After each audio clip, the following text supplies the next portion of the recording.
आणि म्हणून आज मी पुन्हा एकदा आपल्याला हे आश्वस्त करण्याकरता आलोय।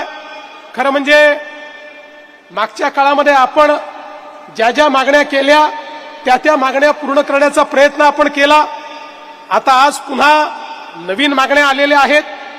समाजाचं कार्य असंच असलं पाहिजे। समाजाचे नेते हे जर सॅटिस्फाय झाले तर समाजाचं कल्याण होत नाही। त्यामुळे एक मागणी मान्य झाली की दुसरी मागणी मानलीच पाहिजे। त्यामुळे आज पुन्हा एकदा बबनरावजींनी 76 मागण्या मांडलेल्या आहेत। या 76 मागण्यांपैकी मला असं वाटतं 24 मागण्या केंद्र सरकारच्या आहेत।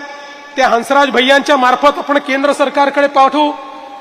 जवळपास 26-25 मागण्या राज्य सरकारच्या महाराष्ट्राच्या आहेत। त्याच्यावर मी काम करेन। मी तुम्हाला आश्वस्त करतो। तुम्हाला माहिती आहे यापूर्वी मी जितके वेळा सांगितलं मी त्या पूर्णही करतो आणि तुम्हाला कळवतो देखील आणि तुम्हाला सोबत घेऊन प्रत्येक वेळी पूर्ण करतो। त्यामुळे या 25 मागण्यांकरता मी असेन, आमचे शिंदे साहेब असतील, अजितदादा असतील, आम्ही तुम्हाला एक गोष्टीची या ठिकाणी शाश्वती देतो। 300 कोटी 400 कोटी तुम्ही काही चिंता करू नका। किती दिसतायत दर अधिवेशनात आम्ही पुरवणी मागण्यांच्या माध्यमातून पैसे देतो। त्यामुळे कुठेही ओबीसी समाजाकरता निधीची कमतरता आम्ही पडू देणार नाही।